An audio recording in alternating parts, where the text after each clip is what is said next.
Welcome back to Verge, where we don't sugarcoat reality, we bite into it raw. If you're here, you're probably someone who's seen through the illusions.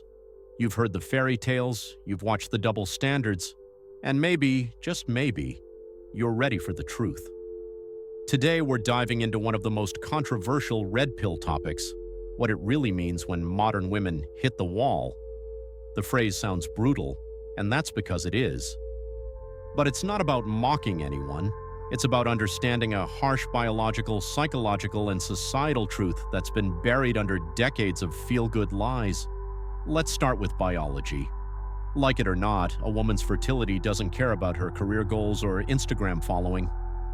Female fertility peaks between ages 18 and 24. After 30, it starts declining fast. After 35, it drops off a cliff.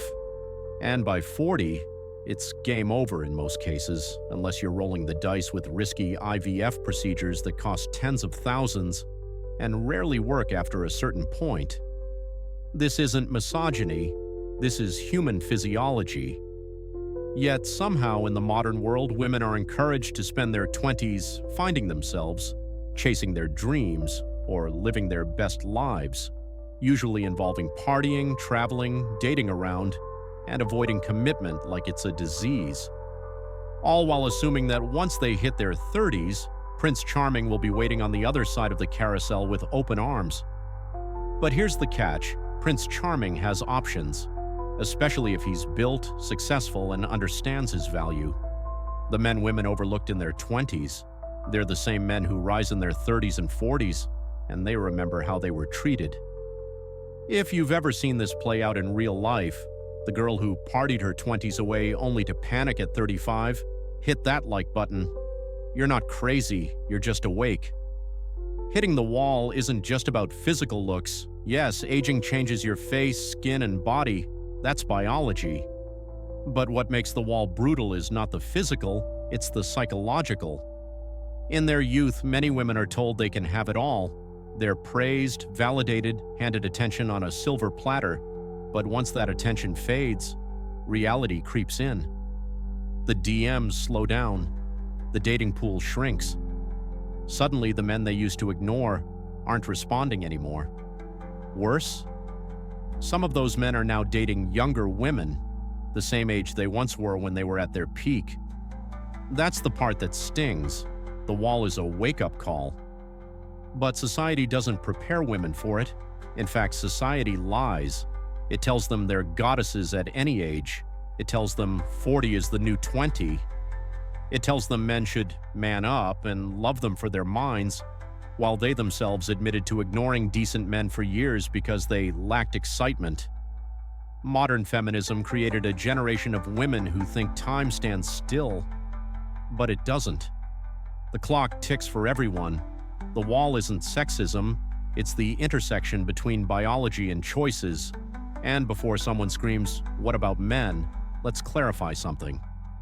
Men age too, but male value operates differently.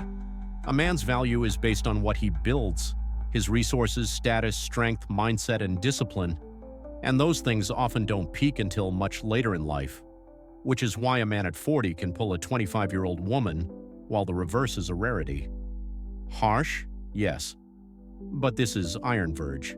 We're not here to flatter egos. Want to know why the wall hurts so bad? Because for many women, their identity was built on being desired. When that fades and they haven't developed emotional maturity, accountability, or depth, they start spiraling.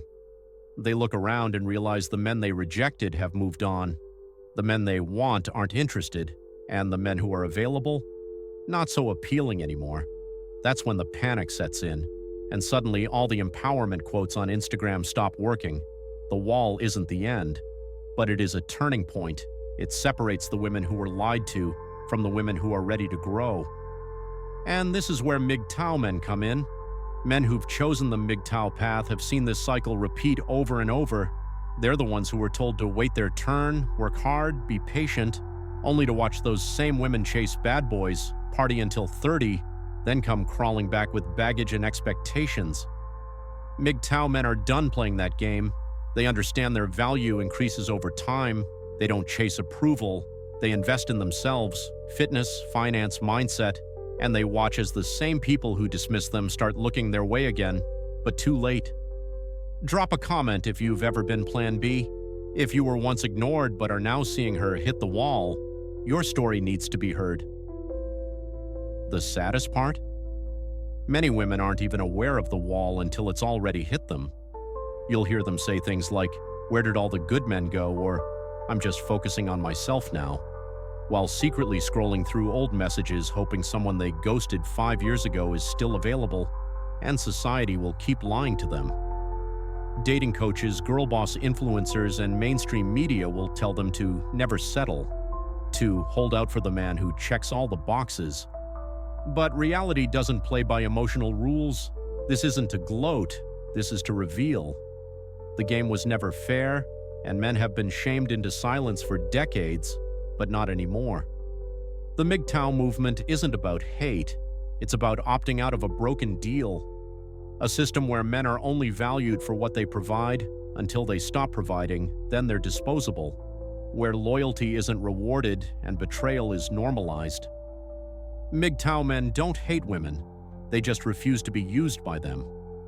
And when they see the wall coming, they don't gloat, they observe, silently, calmly. Because they know the same society that mocked them in their 20s will never apologize when it all crumbles. Let's be honest, nobody's cheering when men hit their lowest point. When a man's broke, invisible, or depressed, no one throws him a party, he's told to man up. But when a woman starts losing attention in her 30s, she's handed a sympathy card and a wine subscription. Double standard? No, that's the world we live in, and if you don't see it, you're still asleep. This is why men are walking away in record numbers, from dating, from marriage, from relationships that are transactional at best, and emotionally draining at worst. They're not bitter, they're not broken, they're aware. And once a man becomes aware, he can't unsee the truth. If you've made it this far, you're probably one of the few who actually gets it. Hit that subscribe button, join the tribe. This is Verge, and we're just getting started. In conclusion, the wall isn't about age, it's about accountability. If you've lived selfishly, wasted time, ignored growth, and believed society's lies, the wall will hit hard. But if you've lived with honesty, reflection, and respect for yourself and others, you can climb over that wall and evolve. To the men watching this, don't be afraid of the truth. Embrace it, use it, build yourself. Become the man who doesn't beg for scraps because he owns the table. Welcome to the age of awareness.